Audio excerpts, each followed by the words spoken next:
प्रिय विद्यार्थियों, संस्कृत प्रेम गंगा में आप सभी का स्वागत है। मैं हूं प्रेमलता और आज आप सभी सीखने व समझने वाले हैं स्वर संधि का तीसरा भेद, वृद्धि स्वर संधि। बच्चों, इससे पहले आप सभी दीर्घ स्वर संधि को समझ चुके हैं, गूढ़ स्वर संधि को समझ चुके हैं और आज आप सभी वृद्धि स्वर संधि को समझेंगे। देखिए, वृद्धि संधि का सूत्र पूछता है तो वृद्धि संधि का सूत्र है वृद्धिरेच। वृद्धिरेच यानी इसका विच्छेद करेंगे तो होगा वृद्धि धन एच। एच को ही एच कहते हैं। यहाँ पर चौ में छोटी की मात्रा लगी है और उसी को ही एच कहते हैं। एच प्रत्याहार आप लोग वर्ण विचार में पढ़े हैं। एच प्रत्याहार में आप पढ़ेंगे स्वर का तीसरा और चौथा क्रम, जैसे अ, ई, उ, ड़, री, री, क, इन दोनों को हटा दीजिए। ए, ओ, ग, आई, औ, च। तो ए और च से मिलकर क्या हो जाएगा? एच। और आज आप सभी वृद्धि स्वर संधि में इसी एच के बारे में पढ़ेंगे। ए, ओ, आई, औ। ठीक है। इसकी परिभाषा क्या है? परिभाषा है कि पूर्व पद के अंत में पूर्व पद के अंत में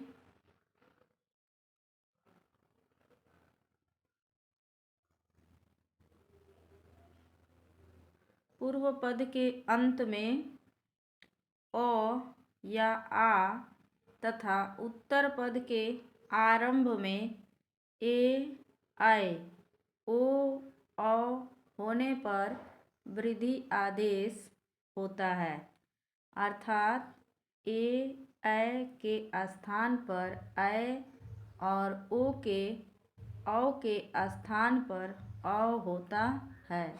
इसे वृद्धि संधि कहते हैं। जैसे हित धन एसी बराबर हितैषी। अब बच्चों, सबसे पहले तो ऐसे समझ लीजिए वृद्धि में क्या वृद्धि है। वृद्धि माने होता ही बढ़ना। इसमें बढ़ क्या रहा है? गूढ़ स्वर संधि में आप लोगों ने पढ़ा तो उसमें ए और ए की मात्रा थी, उसमें ए और ओ की मात्रा थी ना। उसमें आपने ए और ओ की मात्रा को पढ़ा था और यहाँ पर एक एक बढ़ जाएगा। यहाँ पर ऐ हो जाएगा और सीधे औ हो जाएगा। एक एक मात्रा बढ़ जाएगी। कैसे बढ़ेगी?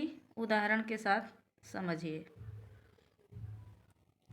परिभाषा के अकॉर्डिंग आप लोग समझिए। कह रहा है कि पूर्व पद के अंत में अगर ओ आए या आ आए, यानी चाहे ओ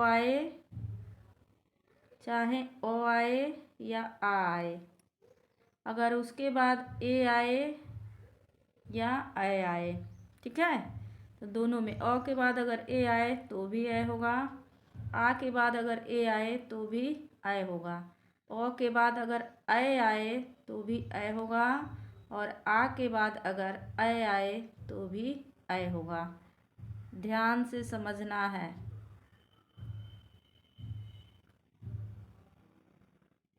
ओ के बाद अगर ओ आए तो औ होगा, आ के बाद अगर ओ आए तो औ होगा। उसी तरह अ के बाद अगर औ आए तो औ होगा और आ के बाद अगर औ आए तो भी औ होगा। समझ में आ गया? समझ में नहीं आएगा तो कमेंट करके ज़रूर पूछिएगा। वैसे एक दो बार वीडियो को आगे पीछे करके ज़रूर समझने का प्रयास कीजिएगा। ठीक है। एक बार पुनः समझ लीजिए। अगर अ हो या आ हो, उसके सामने अगर ए आए, दोनों ए है तो ए ही हुआ है। अ हो या आ हो, अगर इसके सामने ऐ आए, दोनों ऐ ही है तो यहाँ पर ऐ होगा। उसी तरह से अगर अ हो या आ हो, उसके समक्ष अगर ओ आए तो औ ही होगा। उसी तरह ओ या आ हो, उसके समक्ष अगर औ है तो औ ही होगा। ठीक है, बढ़ते हैं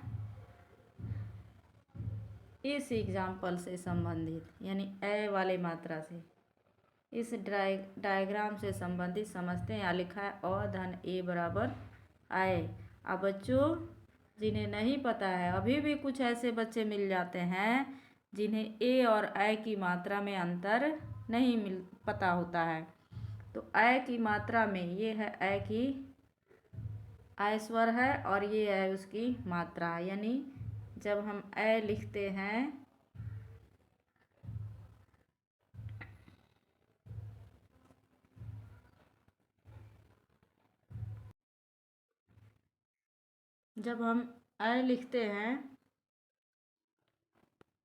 तो ऐ में हमेशा ऊपर एक मात्रा रहती है और ए की एक मात्रा साथ में हो जाती है, तो इसकी मात्रा हमेशा ऊपर डबल लगती है। ठीक है, चलिए समझते हैं। यहाँ देखिए लिखा है एक धन एकह, यहाँ समझाया गया है एक। बच्चों बार बार जब भी मैं संधि की वीडियो बनाती हूँ तो आपको बताती हूँ कि जब भी हम व्यंजन का उच्चारण करते हैं तो उसमें अ स्वर छिपा होता है। क, ख, ग, प, ब, जो भी व्यंजन का उच्चारण करते हैं ना तो सबके अंत में अ स्वर छिपा रहता है। ठीक है, इसलिए यहाँ क में अ स्वर है। जब क में अ स्वर है तो एक लिख करके इस क में हलंत लगा करके इसमें से अ निकाल लिया गया। ठीक है, परिभाषा कह रही है पूर्व पद के अंतिम वर्ण से अ निकल गया, अंतिम पद से जो आरंभ है यानी प्रथम वर्ण, तो इसमें क है और क का अ यहाँ है और यहाँ पर ए है, ये हो गया ए। ठीक है, कह रहा है दोनों को मिलाइए, यानी दोनों से मेल कीजिए, संधि कीजिए। तो दोनों से जब आप संधि करेंगे तो ऐ हो जाएगा और ऐ की मात्रा ये है। ठीक है, इसीलिए यहाँ पर ऐसे लिखा गया है। ये हो गया ऐ, ये हो गई ऐ की मात्रा। अब जब इसमें से ऐ की मात्रा हो गई तो यहाँ एक में एक ही बचा हलंत लगा करके और यहाँ बच गया कह। फिर इसी क में इस ऐ की मात्रा को यहाँ लगा देंगे और क को जोड़ देंगे, संधि कर देंगे, हो जाएगा एक का एक। चलिए इसी तरह से दूसरा उदाहरण है धन धन एषणा।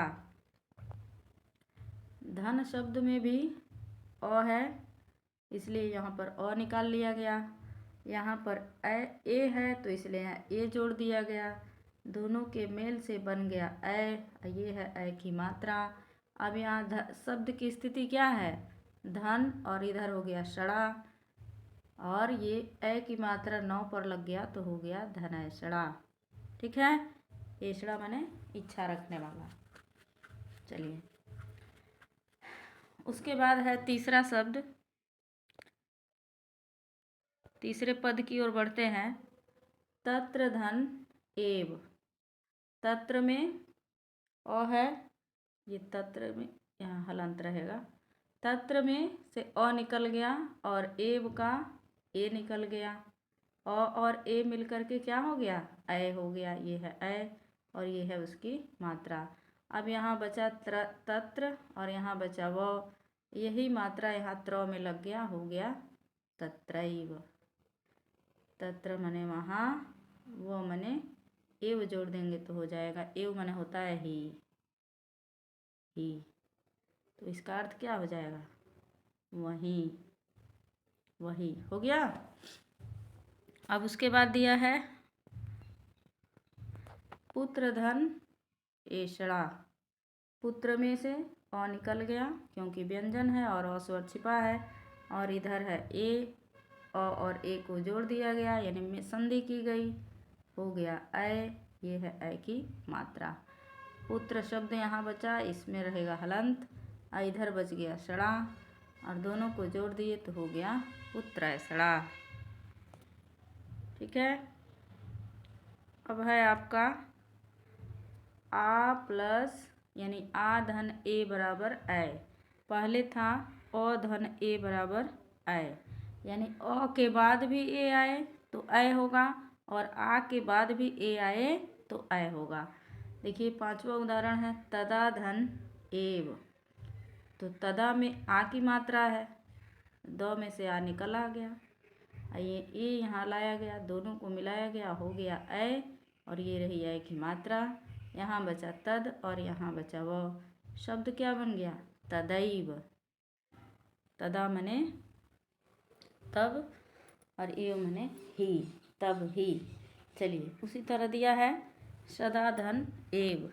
इसमें भी आ है, इसलिए यहाँ पर आ निकाल दिया गया। आ निकालने से पहले दो में हलंत लगाना अनिवार्य है।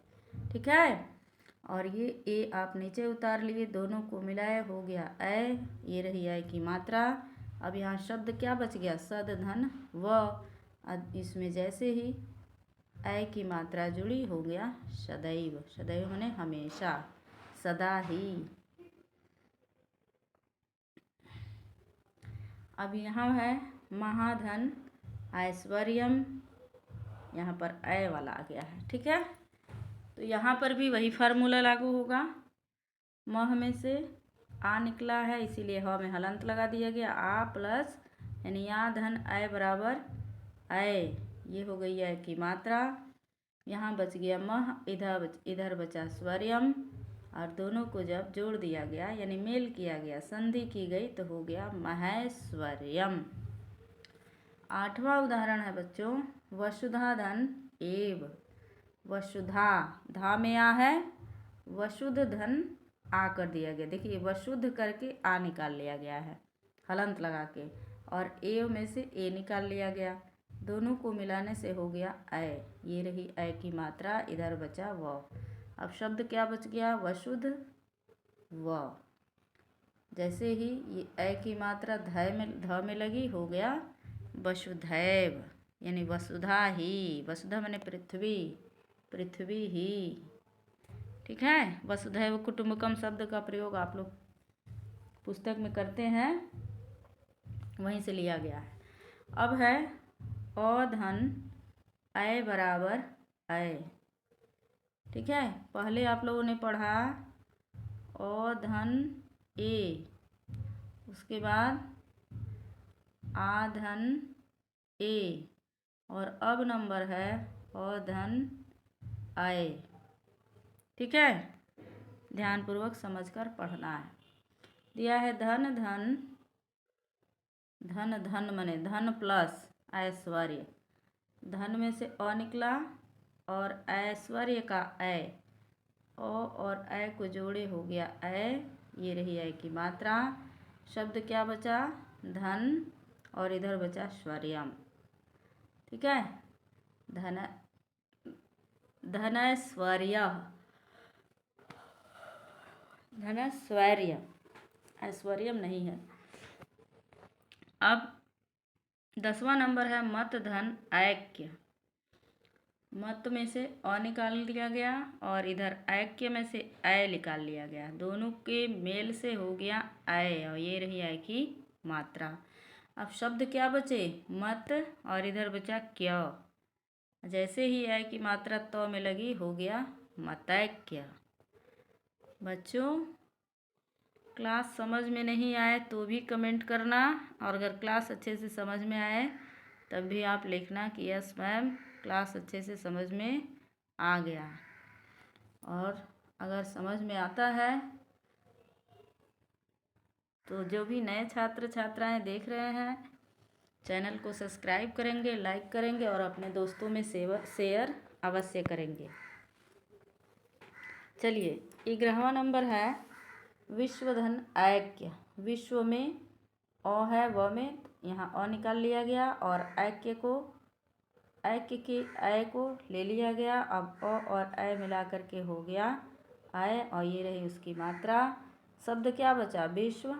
इधर बच गया क्य, और जैसे ही ये ऐ की मात्रा यहाँ व पे लगा हो गया विश्वैक्य। उसी तरह से यहाँ दिया है ज्ञान धन ऐक्य। ज्ञान के न में अ है और यहाँ ऐ का ऐ है, दोनों के मेल से हो गया है ऐ और हो गया है शब्द ज्ञान, इधर क्य। जैसे ही ऐ की मात्रा यहाँ आएगी हो जाएगा ज्ञानैक्य। ठीक है। और यहाँ है 13वां नंबर है स्वधन ऐच्छिक। तो स्व के व में अ है, अ आ गया, ऐच्छिक का ऐ लिया गया, दोनों की संधि से हो गया ऐ, ये रही ऐ की मात्रा। शब्द क्या बचे? स्व, इधर बचा चैच्छिक। तो यहाँ जैसे ऐ की मात्रा वो में लगी हो गया स्वैच्छिक। ठीक है। अब यहाँ दिया है लोक धन ऐश्वर्य। लोक धन ऐश्वर्य, ऐश्वर्य माने होता क्या है? संपत्ति, धरोहर, वैभव। ठीक है। यहाँ दिया है ऐच्छिक। ऐच्छिक माने इच्छा के अनुसार, स्व माने अपने इच्छा के अनुसार। चलिए अब लोक धन ऐश्वर्य को देखते हैं। लोक के क में अ है, इसलिए क में हलंत लगा के यहाँ अ लिख दिया गया। ऐश्वर्यम का ऐ यहाँ उतार दिया गया, दोनों के मेल से बन गया ऐ। ये रहा ऐ और ये रही उसकी मात्रा। अब यहाँ शब्द बचा लोक, यहाँ बचा ऐश्वर्य। जैसे ही ऐ की मात्रा को क में लगाया गया हो गया लोकैश्वर्य। बढ़ते हैं अगले उदाहरण की ओर। अगला उदाहरण है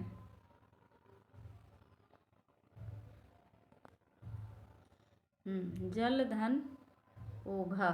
देखो ये अ धन ओ से है, अ धन ओ बराबर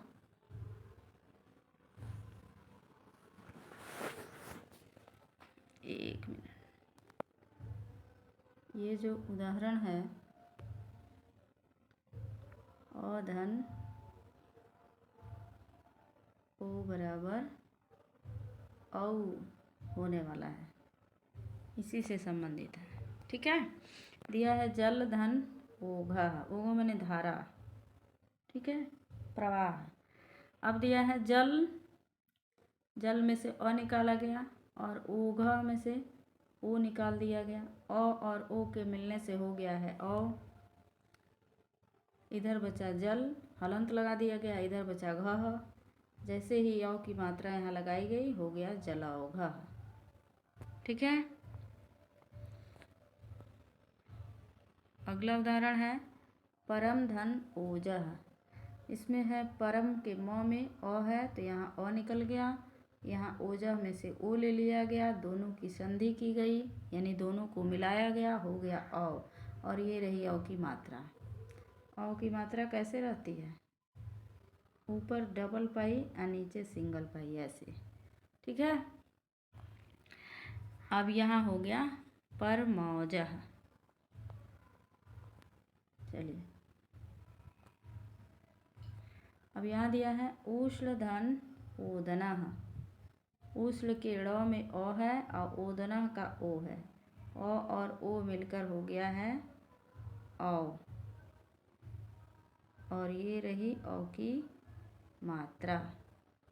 ठीक है। यहाँ हो गया, शब्द क्या बचा? उष्ण, और इधर बचा दना, और जैसे ही औ की मात्रा को ड़ में लगाया गया हो गया उष्णोदनः। बिल्कुल उसी प्रकार से परम धन ओजस्वी। परम के मुँह में हलंत लगाकर अ निकाल लिया गया। क्यों निकाला जा रहा है ये? क्योंकि परिभाषा है कि पहले पद में से, यानी पहले शब्द के अंतिम वर्ण में से, और अंतिम शब्द यानी परम धन ओजस्वी। परम पहला पद हो गया, ओजस्वी दूसरा पद यानी अंतिम पद, और इसमें से ओ, और इसमें से ओ। अब अ और ओ को मिलाया गया तो हो गया औ। और आपको पता ही है कि औ की मात्रा कैसे लगती है, ये रह गया औ की मात्रा। परम धन ओजस्वी में से अ निकला, अ को ओ से संधि की गई, हो गया औ। ये रही औ की मात्रा। यहाँ बच गया परम, यहाँ बच गया जस्वी। और जैसे ही औ की मात्रा को मौ में लगाया गया, हो गया परमौजस्वी। ठीक है बेटा, संधि करने के साथ साथ संधि विच्छेद भी आना चाहिए। जैसे मान लो कि कोई कहे कि परमौजस्वी का संधि विच्छेद करिए, तो आप कहाँ से करेंगे? जहाँ पर औ की मात्रा लगी है। ठीक है, तो आप देखेंगे परम, तो परम में तो अ हो गया, और औजस्वी शब्द तो होता ही नहीं है, शब्द होता है ओजस्वी। तो इसीलिए जब आप संधि विच्छेद करेंगे तो इस बात का विशेष ख्याल रखेंगे कि संधि विच्छेद जो करें उसका पद सार्थक हो। ठीक है, चलिए बढ़ते हैं अगले पद की ओर। यह है आपका 19वां। वन धन औषधः। वन के न से अ निकाल दिया गया और यहाँ के अ को उतार लिया गया। ये है अ, दोनों के मिलने से हो गया है अ, और ये रही अ की मात्रा। यहाँ पर हमने मात्रा नहीं लिखा है। ठीक है, आप लोग इसे समझते चलना। इधर बच गया वन, इधर बचा औषधः, और जैसे ही नौ में ये अ की मात्रा आई, हो गया वन औषधः।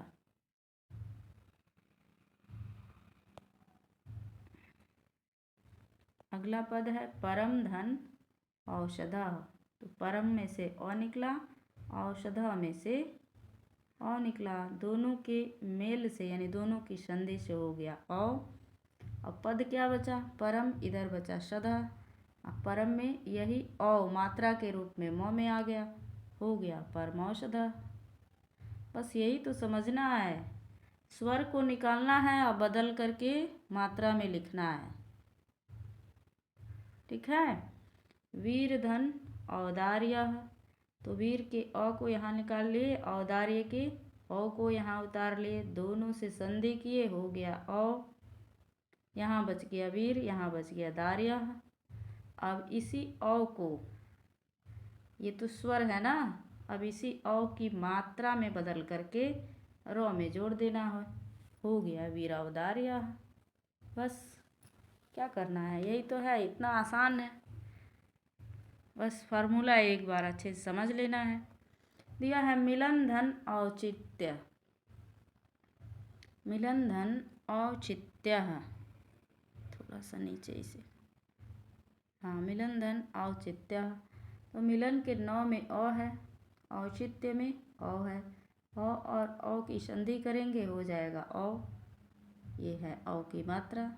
ठीक है, मिलन शब्द बचेगा लेकिन नौ में हलंत, इधर बच गया चित्यः। अब इसी अ को हमें बदलना है मात्रा में और लगा देना है नौ में, मिलन औचित्यः। ठीक है, उम्मीद है कि आप लोग बहुत अच्छे से समझ रहे होंगे। अब आते हैं हम 23वें नंबर पर। 23वें नंबर उदाहरण में क्या है? हाँ, आ धन औ बराबर औ, यानी कि यहाँ का उदाहरण कुछ अलग है। आ और औ के मिलने से अ होता है। इससे पहले हम लोग क्या पढ़ रहे थे? अ धन औ के मिलने से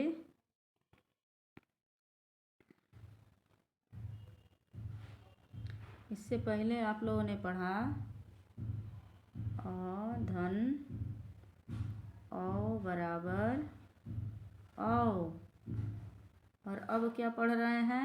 आ धन औ बराबर औ। समझ में आया? ये यहाँ लिखा हुआ है, ऐसे ही समझते हुए आगे बढ़ना है। एग्जाम्पल यानी उदाहरण क्या है? महाधन औषधि है। तो महा के ह में क्या है? आ की मात्रा है, आ स्वर को निकाल लिए, यहाँ औषधि से औ को उतारे, आ और औ की संधि हुई, हो गया औ। और ये रही औ की मात्रा।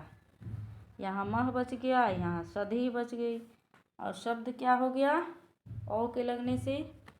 हो में ही क्यों लगेगा भाई, ये भी तो सोचने वाली बात है, क्योंकि संधि यहीं से की जाती है। हो में औ की मात्रा लगी, हो गया महौषधि है, यानी महान औषधि। चलिए अब बढ़ते हैं अगले उदाहरण की ओर। ये उदाहरण है आपका 24वां नंबर। वृथा धन औदार्यः। वृथा के थ में आ लगा है, इसलिए यहाँ पर थ में हलंत लगाकर आ लिखा गया, और औदार्यः का औ यहाँ उतार लिया गया। दोनों की संधि की गई, हो गया औ, क्योंकि आ और औ मिलकर औ ही होता है।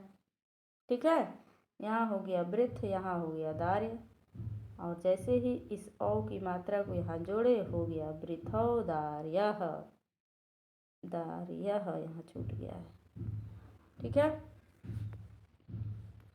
चलिए अब बढ़ते हैं 25वें उदाहरण की ओर। 25वां उदाहरण क्या है, यथा धन औचित्यः।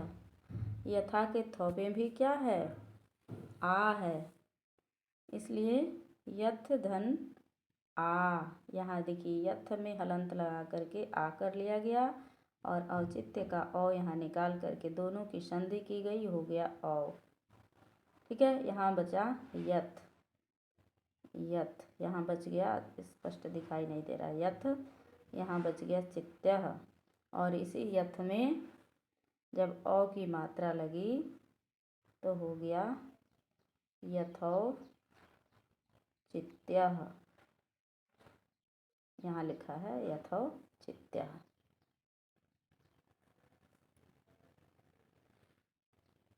चलिए बढ़ते हैं, अगला उदाहरण क्या है, मृदा धन औषधि।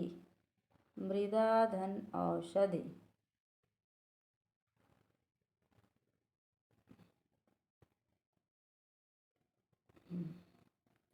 मृदा धन औषधि। मृदा के दो में आ है, इसलिए यहाँ आ, औषधि के पहले ही औ है, आ और औ को मिलाएंगे, संधि करेंगे, हो जाएगा औ। क्या हो गया औ। अब इधर मद बचा और इधर बचा सधी। जैसे ही औ की मात्रा को द में लगाए, हो गया मृदा मृदौषधि। मृदौषधि। चलिए अब कुछ महत्वपूर्ण उदाहरण है, उसे भी समझ लेते हैं। बच्चों ये आवश्यक नहीं है कि जो हमने पढ़ाया है केवल इसे ही रट लेना है। पुनः एक बार कह रही हूँ कि व्याकरण रटने की चीज़ नहीं है। आप इस फार्मूला को समझें, इस नियम को समझें, इस मेथड को समझें, और इसी के आधार पर किसी भी शब्द का आप संधि विच्छेद कर सकते हैं, और किसी भी पद का आप संधि कर सकते हैं। मेथड आपको समझना है। ठीक है, चलिए शुरू करते हैं कुछ महत्वपूर्ण उदाहरण। अद्य धन एव।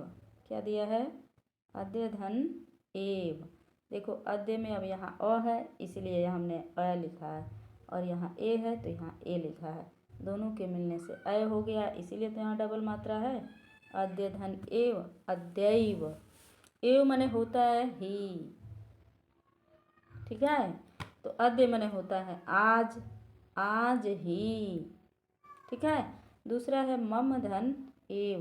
तो मम के म में भी क्या है, ओ है, और एव के ए लिखा गया है, दोनों के मिलने से हो गया है ए, इसीलिए यहाँ पर हो गया है ममैव। मम मने मेरा, एव मने ही, मेरा ही। चलिए बच्चों अब अगला पद क्या है, अत्र धन एव। अब यहाँ त्र में भी क्या है, ओ है, और यहाँ एव में ए है, दोनों के मिलने से हो गया है ऐ। आय में आपको पता है कि डबल मात्रा होती है जो कि ऊपर लगती है, तो अत्र धन एव हो गया है अत्रैव। हाँ, अत्र मने यहाँ, एव मने ही, यहाँ ही, इसका अर्थ ऐसे होता है। चलिए अब बढ़ते हैं, क्या है तथा, हाँ तदा धन एव। अब देखो द में क्या है, आ है, इसलिए यहाँ आ लिखा गया है। एव का ए लिखा गया है, दोनों के मिलने से अय हो गया है। तो इस तरह से ये शब्द क्या बना है, तदैव, यानी तब भी। तदा मने तब, एव मने ही, तब ही। ठीक है। अब है सदा धन एव। क्या है, सदा धन एव। तो सदा का आ यहाँ लिखा गया आ, और एव का ये हो गया ए, दोनों के मिलने से हो गया ए, इसीलिए तो शब्द बना सदैव, यानी सदा ही, हमेशा ही। चलिए, तथा धन एव। यहाँ आ है और यहाँ ए है, दोनों के मिलने से हो गया है ए, इसीलिए तो पद बना है तथैव, वैसा ही। ठीक है। अब देखिए आगे दिया है रमाधन ऐश्वर्यम। रमाधन ऐश्वर्यम, रमा के मुँह में आ है, इसीलिए हमने आ लिखा। ऐश्वर्यम में अय है, आ और अय के मिलने से होगा अय, इसीलिए पद क्या बना, रमैश्वर्यम। ठीक है। उसी तरह दिया है टिका धन ऐत। इसमें आ हो गया, क्यों आ हुआ, क्योंकि कौ में आ है, और इधर अय हो गया, क्यों हुआ, क्योंकि ऐत में अय है, दोनों के मिलने से हो गया अय। इस प्रकार से ये पद बन गया टिकैत। चलिए, अब दिया है गंगाधन ऐश्वर्यम। तो गंगा के गौ में क्या है, आ है, यहाँ आ कर लीजिए। ऐश्वर्यम में अय है, यहाँ अय, दोनों के मिलने से होगा अय।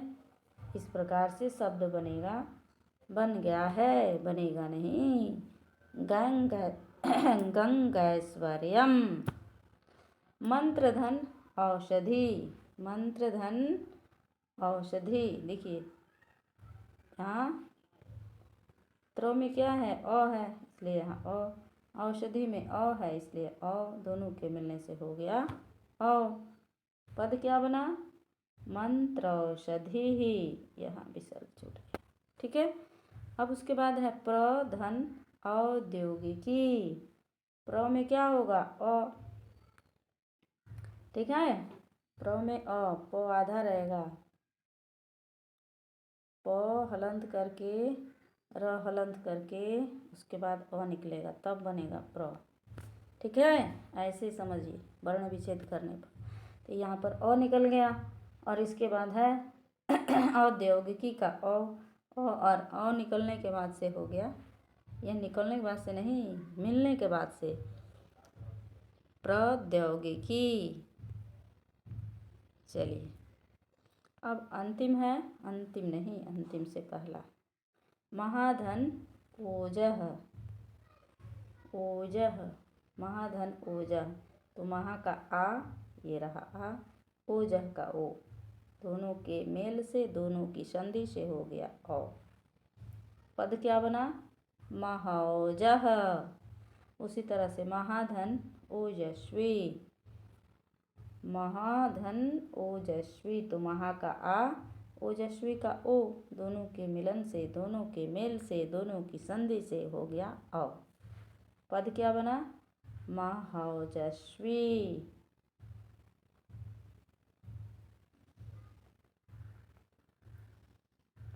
ये रहा। कुछ भी हो, ब्लैक बोर्ड पे पढ़ने और पढ़ाने का आनंद ही कुछ और होता है। ठीक है। फिर भी जिन छात्रों को समझ में नहीं आए वो कमेंट करके ज़रूर पूछें, और इसका प्रैक्टिस ज़रूर करें। जैसे अगर दे दिया जाए कि तथैव का संधि विच्छेद करिए, तथैव का संधि विच्छेद करिए, तो बच्चों आपको दो चीज़ वृद्धि संधि में मिली है। ठीक है। एक गुण संधि में ए थी, तो वृद्धि में अय हो गया। गुण संधि में ओ था, तो वृद्धि में अ हो गया। आपको वृद्धि संधि में यही दो मिलेगा, गुण संधि में और भी था और अल भी था, लेकिन वृद्धि में सिर्फ आपको यही मिलेगा। यानी जो भी आपको पद में मिले कि तथैव है या औ की मात्रा लगी है तो उसमें आप समझ सकते हैं कि वह वृद्धि संधि है। लेकिन उसका संधि विच्छेद आप पहले करेंगे। संधि विच्छेद दोनों पद अगर सार्थक होते हैं तो माना जाएगा कि आपने वृद्धि संधि को सही से समझ लिया है। जैसे अब यहाँ दिया है तथैव, तथैव दिया है तो सबसे पहले हम इसे विच्छेद कैसे करेंगे। तथैव दिया है तो इसका मतलब इस थ से हमको विच्छेद करना है। तो थ से विच्छेद करना है तो पहले हम ये दिमाग लगाएंगे कि आय की मात्रा बनती कैसे है। तो अ की मात्रा, आय की मात्रा कैसे बनती है, और आ के बाद अगर ए या अय आए तभी ना आय की मात्रा बनेगी, तभी अय बनता है। ठीक है, तो ये दिमाग में रखना है। तो आप देखेंगे कि आयव कोई शब्द तो होता ही नहीं है, इसका मतलब यहाँ पर एव होगा। ठीक है, और तथ कोई शब्द होता नहीं है तो इसका मतलब यहाँ पर क्या होगा, तथा होगा। तो आप झट से पकड़ लेंगे कि तथा धन एव, तो आपका शब्द बनेगा तथैव। संधि के साथ साथ विच्छेद भी जानना अति आवश्यक है, क्योंकि परीक्षा में दोनों प्रकार से पूछता है, विच्छेद देकर भी और संधि देकर भी, संधि के नाम देकर भी। ठीक है, तो दोनों कंसेप्ट को समझना आवश्यक है। जैसे दे दिया जल औषधि, जलौषधि,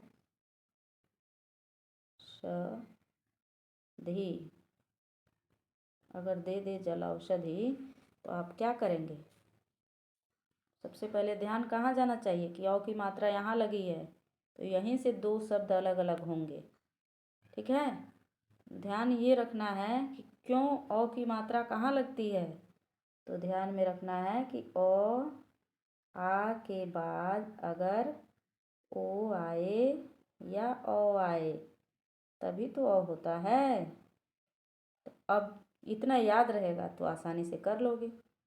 तब आप रखोगे ध्यान में, ओ औषधि, यानी औषधि तो पढ़े ही हैं, औषधि माने दवाई होती है। हाँ, आप पहला पद धड़ाम से निकाल लिए और दूसरा आप निकाल लेंगे ओ जल, जल जला तो होगा ही नहीं। हाँ, तो जल और औषधि यानी कि ये फार्मूला कौन सा वाला है, अ धन ओ वाला है। तो बच्चों संधि के साथ साथ संधि विच्छेद भी सीखना आवश्यक है, तभी आप पूर्णतः संधि के ज्ञान को अर्जित कर पाएंगे।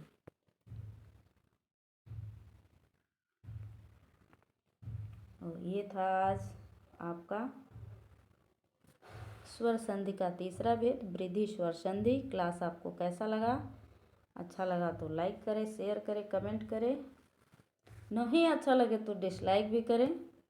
ठीक है, आज के लिए इतना ही, मिलते हैं नेक्स्ट वीडियो में, तब तक के लिए धन्यवाद।